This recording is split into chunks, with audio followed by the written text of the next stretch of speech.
Je souhaiterais aujourd'hui partager avec vous un message intitulé « Une personne qui commence par l'esprit et finit par la chair ». Le passage biblique d'aujourd'hui est tiré de Galates 3:3. Lisons-les ensemble. Manquez-vous à ce point de bon sens? Après avoir commencé par l'esprit, voulez-vous maintenant finir par vos propres forces?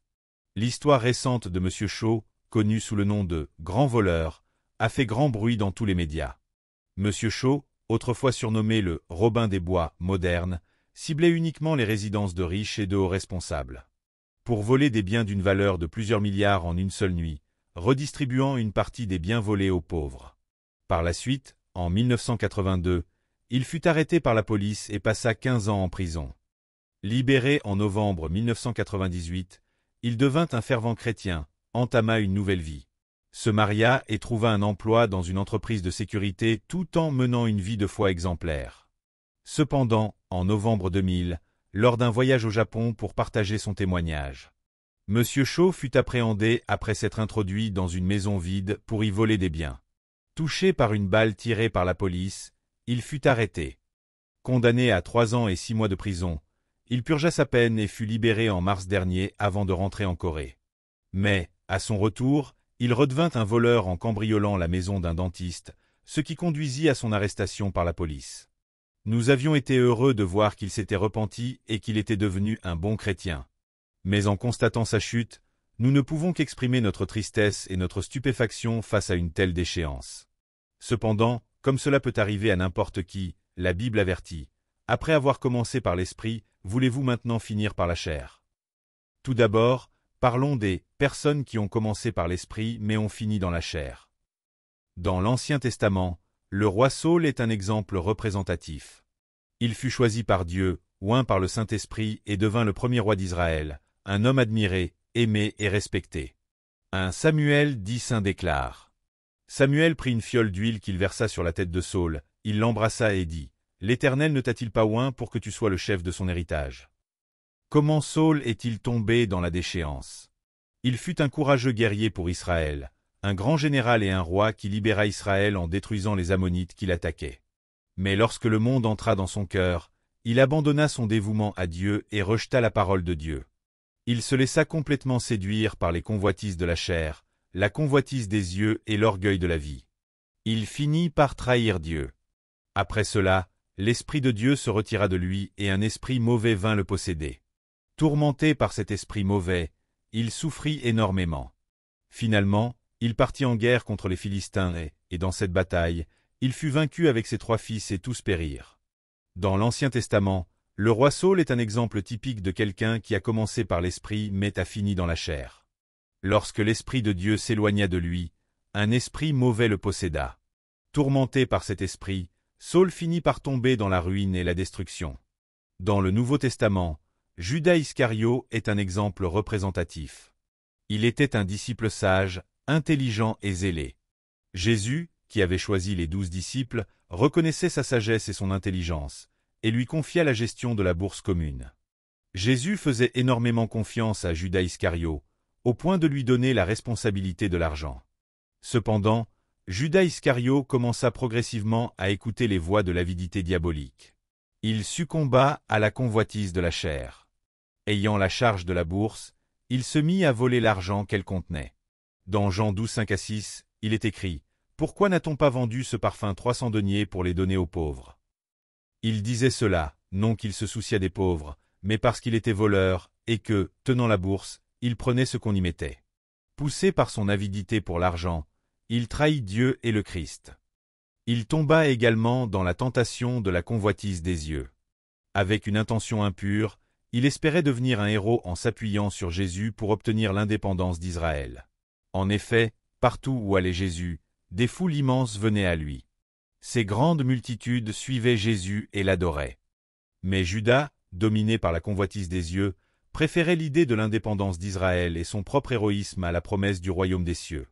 Il devint esclave des désirs du monde. Il tomba également dans la tentation de l'orgueil de la vie. Judas rêvait de richesses et de gloire mondaine. Lorsque Jésus annonça qu'il allait mourir sur la croix pour établir le royaume des cieux, Judas fut rempli de colère. Cette colère se transforma en hostilité envers Jésus, et il décida de le trahir. Ce n'était pas par besoin d'argent qu'il agissait ainsi, mais pour insulter Jésus. Judas accepta de le vendre pour 30 pièces d'argent, le prix d'un esclave. Après cela, Satan entra en Judas, et il livra Jésus. Judas Iscario est véritablement un personnage du Nouveau Testament qui avait commencé par l'Esprit, mais qui finit par la chair. L'Esprit de Dieu le quitta, et Satan prit possession de lui. Un jour, le célèbre prédicateur britannique Roland Hill, alors qu'il marchait, remarqua un troupeau de porcs suivant un homme. Intrigué, il décida de les suivre. Il découvrit alors que tous les porcs entraient dans un abattoir. Le pasteur il demanda à l'homme qui conduisait les porcs comment une telle chose était possible. L'homme répondit, « C'est très simple et facile. Je marche avec un panier rempli de haricots et j'en laisse tomber quelques-uns en chemin. Les porcs, absorbés par le fait de ramasser les haricots pour les manger, me suivent sans s'en rendre compte jusqu'à l'abattoir. » La méthode du diable est similaire. Il rôde constamment autour des croyants, en laissant tomber les haricots de la convoitise de la chair, de la convoitise des yeux et de l'orgueil de la vie. Ceux qui, sans vigilance, ramassent et consomment ces haricots sont conduits à leur ruine. Émile Zola a déclaré « Le plaisir détruit l'homme de la manière la plus complète. » Deuxièmement, parlons du « diable qui rôde constamment autour de nous ». Nous ne devons jamais oublier que le diable rôde constamment autour de nous. Pierre a dit « Soyez sobres, veillez. Votre adversaire, le diable, rôde comme un lion rugissant, cherchant qui il dévorera. Résistez-lui avec une foi ferme. » Le problème du roi Saul était qu'il n'a pas résisté aux tentations du diable. Judas Iscario non plus n'a pas dit « Arrière de moi, Satan » lorsqu'il a été tenté. Le problème était qu'il a accepté et suivi docilement les paroles du diable. Même Jésus, le Fils de Dieu, a été tenté concernant les choses de la chair, mais il a résisté fermement. Satan a tenté Jésus en utilisant les convoitises de la chair. Après avoir jeûné pendant 40 jours et 40 nuits, Jésus avait certainement faim. À ce moment-là, Satan est venu et lui a suggéré de satisfaire d'abord ses besoins physiques en usant de son pouvoir divin. Dans Matthieu 4,3, il est écrit « Le tentateur, s'étant approché, lui dit « Si tu es fils de Dieu, ordonne que ces pierres deviennent des pains. » Satan a demandé au Fils de Dieu d'utiliser son pouvoir de manière anormale pour transformer des pierres en pain afin de satisfaire d'abord sa faim. Jésus a-t-il obéi docilement à cette parole? Non, il a résisté fermement. Jésus a répondu, il est écrit, l'homme ne vivra pas de pain seulement, mais de toute parole qui sort de la bouche de Dieu. Ensuite, Satan a tenté Jésus avec la convoitise des yeux, en lui suggérant de gagner de la gloire en accomplissant un miracle avec son pouvoir divin. Dans Matthieu 4, 5-6, il est écrit, « Le diable transporta Jésus dans la ville sainte, le plaça sur le haut du temple, et lui dit, « Si tu es fils de Dieu, jette-toi en bas. Car il est écrit, il donnera des ordres à ses anges à ton sujet, et ils te porteront sur les mains, de peur que ton pied ne heurte contre une pierre. » Jésus a-t-il sauté docilement depuis ce sommet? Non, il a résisté fermement. Jésus répondit, « Il est aussi écrit, tu ne tenteras point le Seigneur, ton Dieu. » Cette fois, Satan tenta Jésus avec l'orgueil de la vie en lui promettant, « Si tu te prosternes devant moi, je te donnerai toutes les richesses, la gloire et le pouvoir de ce monde. » Les gens viennent me voir et me demandent, « Pourquoi les personnes qui ne croient pas en Jésus obtiennent-elles toutes les richesses, la gloire et le pouvoir de ce monde? Comment un pays qui ne croit pas en Jésus et qui adore des idoles peut-il devenir une grande puissance économique? Le diable est le prince de ce monde et il donne les richesses, la gloire et les honneurs de ce monde. Cependant, si l'on suit le diable et que l'on se prosterne devant lui, il accorde ses richesses, cette gloire et ses honneurs, mais en échange, il réclame l'âme.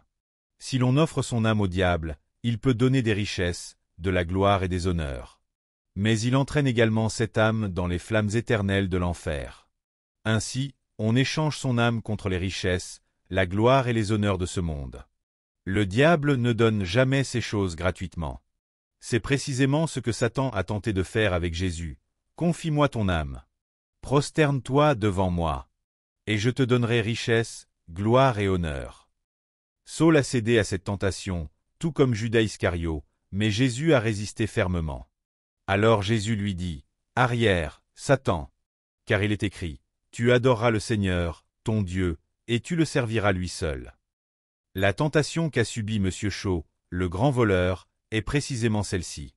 La différence avec Jésus, c'est que M. Shaw n'a pas résisté au diable. Bien qu'il ait cru en Jésus et soit né de nouveau, sa foi était encore immature, et lorsqu'il a été tenté par le diable, il n'a pas résisté. La Bible dit « Résistez au diable, et il fuira loin de vous ». Il est nécessaire, au moins, de résister. Le diable a approché M. Shaw par la convoitise de la chair. Et, tu sais comment gagner de l'argent facilement, n'est-ce pas? Pourquoi travailler dur pour gagner de l'argent? N'as-tu pas déjà gagné des milliards en une seule nuit simplement en escaladant un mur? N'as-tu pas encore besoin d'argent? Alors, escalade ce mur. S'il avait résisté au diable, il aurait pu surmonter cette tentation. Comment aurait-il pu résister? En disant « Diable, il est écrit, tu ne voleras point ». S'il avait répondu ainsi, il aurait vaincu la tentation du diable. Cependant, M. Shaw n'a pas résisté et a écouté les paroles du diable, escaladant le mur pour gagner de l'argent facilement. Lorsqu'une personne prend goût à gagner de l'argent facilement, il devient très difficile de s'en détacher. C'est précisément la tentation dans laquelle est tombé M. Shaw. Il a également succombé à la convoitise des yeux, à savoir l'orgueil. Satan lui a soufflé des paroles d'arrogance. « N'es-tu pas un expert en vol? Tu es capable de sauter par-dessus un mur comme l'éclair, de passer par une fenêtre et de voler, comme tu l'as déjà fait dans le passé. Tu es un professionnel, n'est-ce pas? » Trompé par ses flatteries, il s'est enivré de lui-même. C'est vrai. Je suis un expert en vol. Qui pourrait rivaliser avec mes compétences? Satan a ensuite utilisé l'orgueil de la vie pour le séduire. Et, n'es-tu pas un grand voleur?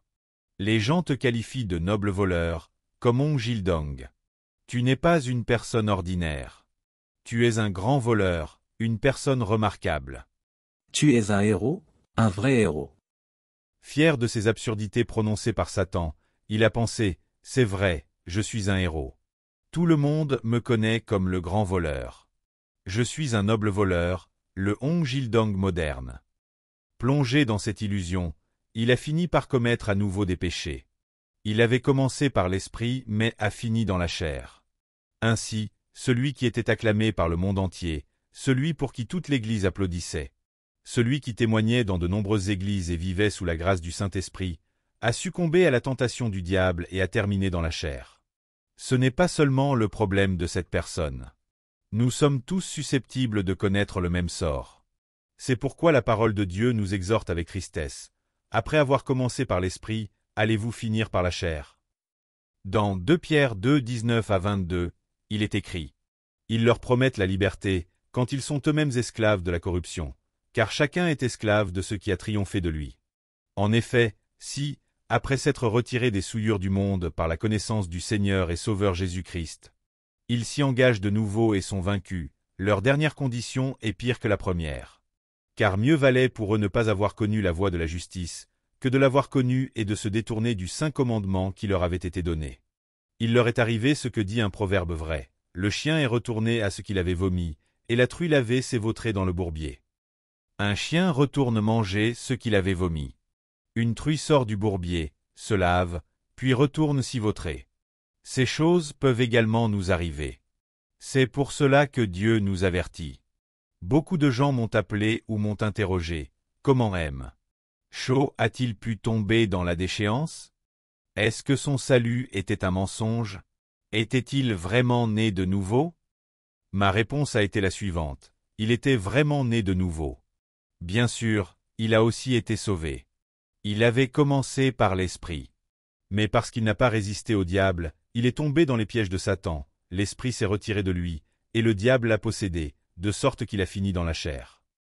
Commencer par l'esprit et finir dans la chair est une tragédie immense.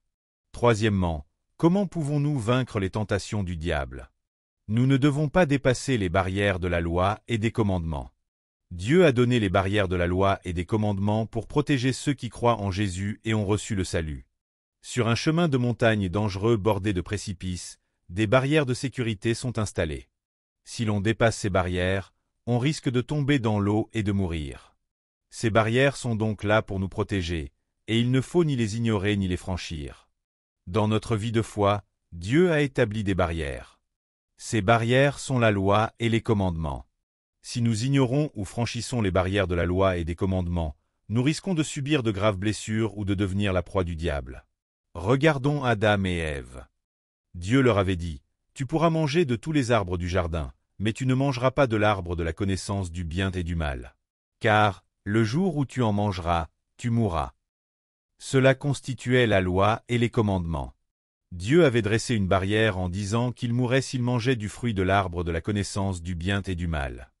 Il n'aurait jamais dû franchir cette barrière. Cependant, Adam et Ève ont ignoré et franchi cette barrière.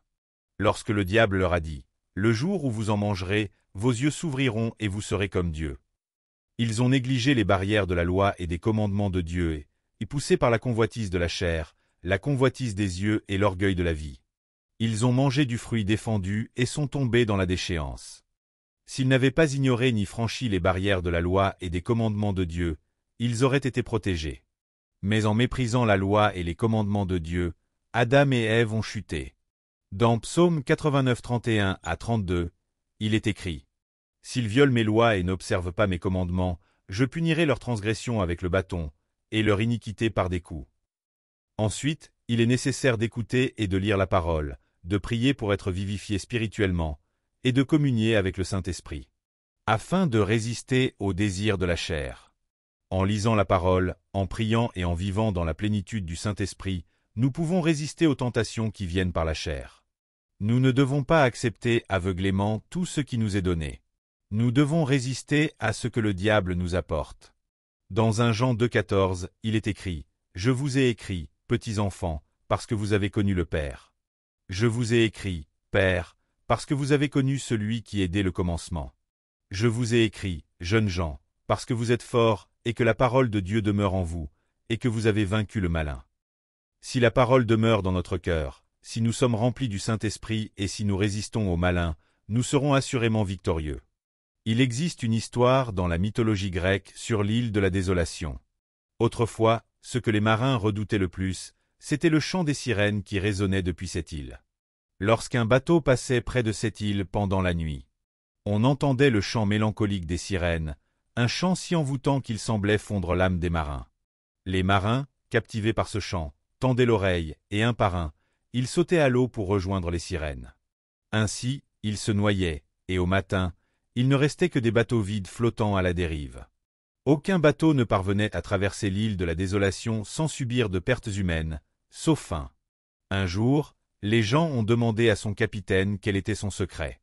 Le capitaine rit aux éclats et répondit « Le secret est simple. Dès que nous commençons à entendre le chant des sirènes, nous chantons nous-mêmes à plein poumon. Nous chantons si fort que nos propres chants résonnent dans nos oreilles et couvrent complètement le chant des sirènes.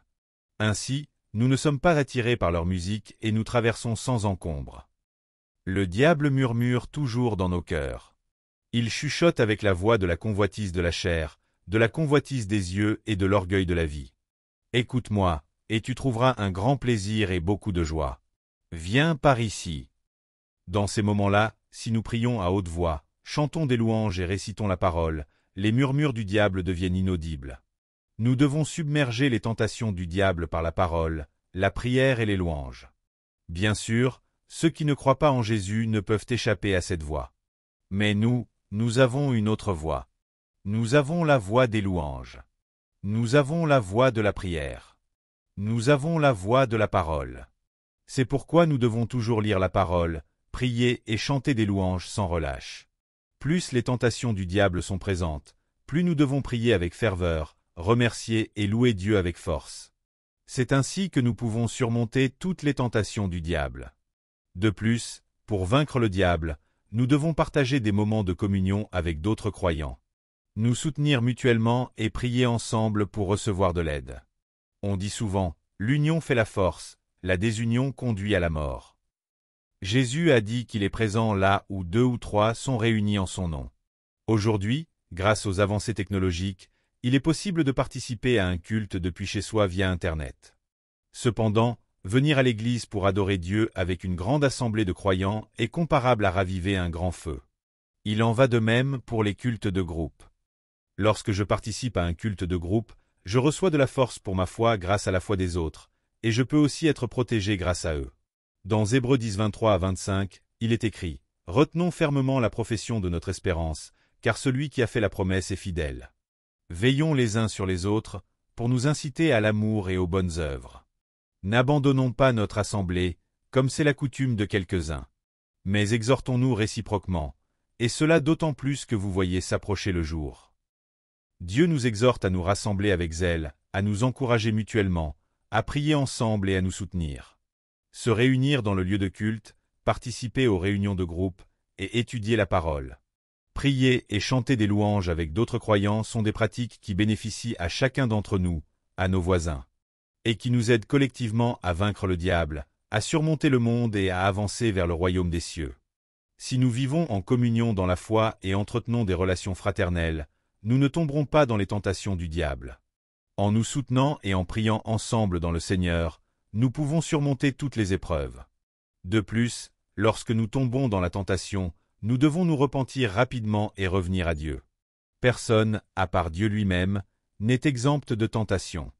La Bible dit, « Tous sont péchés et sont privés de la gloire de Dieu. » Il n'y a aucun juste, pas même un seul, et personne ne peut se vanter de ne pas pécher. Comme Monsieur Shaw, nous pouvons tous être confrontés à ce genre de tentation. Bien qu'il soit actuellement en prison, s'il se repentait maintenant, Dieu le pardonnerait et l'accepterait à nouveau. Dieu n'a pas envoyé Jésus aujourd'hui pour nous juger, mais pour nous sauver.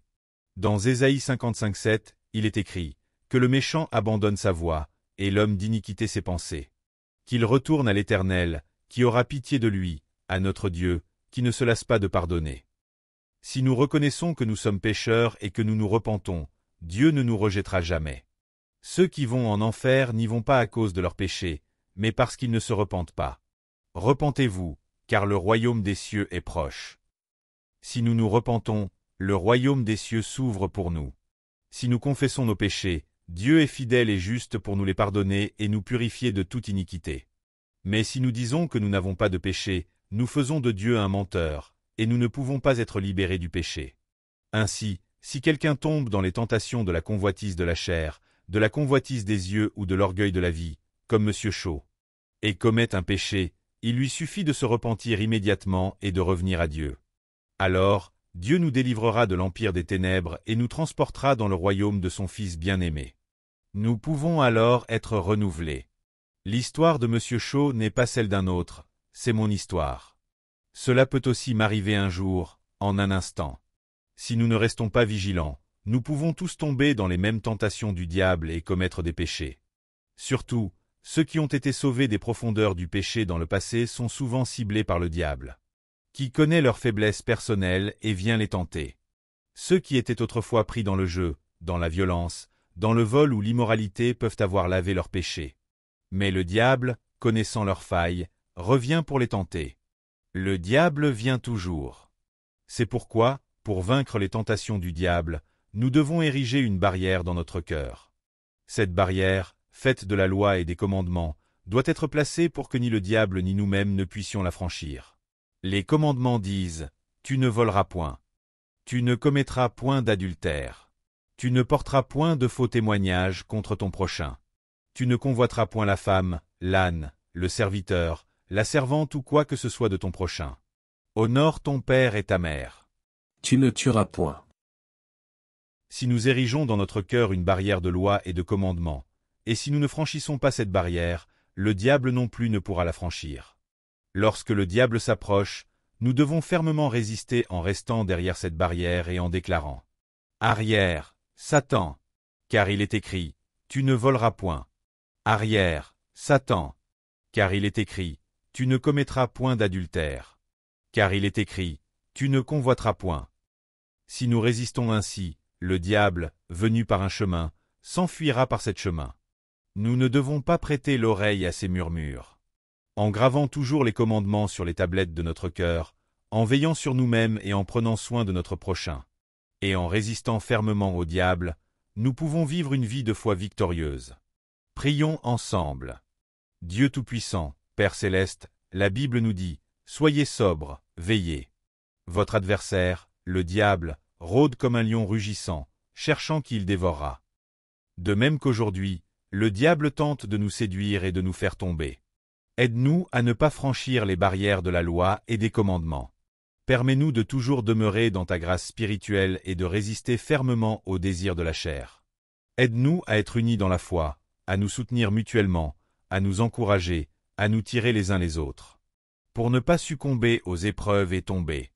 Nous prions au nom de Jésus. Amen. Alléluia. Avez-vous reçu beaucoup de grâce à travers la parole? Je vous bénis de tout mon cœur au nom du Seigneur pour que vous soyez de plus en plus armés de la parole de Dieu et remplis du Saint-Esprit, afin que vous meniez une vie victorieuse dans ce monde. Si vous avez aimé cette vidéo, n'oubliez pas de vous abonner à la chaîne, d'activer les notifications et d'appuyer sur le bouton « J'aime ». Cela nous aide beaucoup à préparer plus de vidéos remplies de grâce. Nous nous retrouverons avec joie dans la prochaine vidéo. Que Dieu vous bénisse grandement.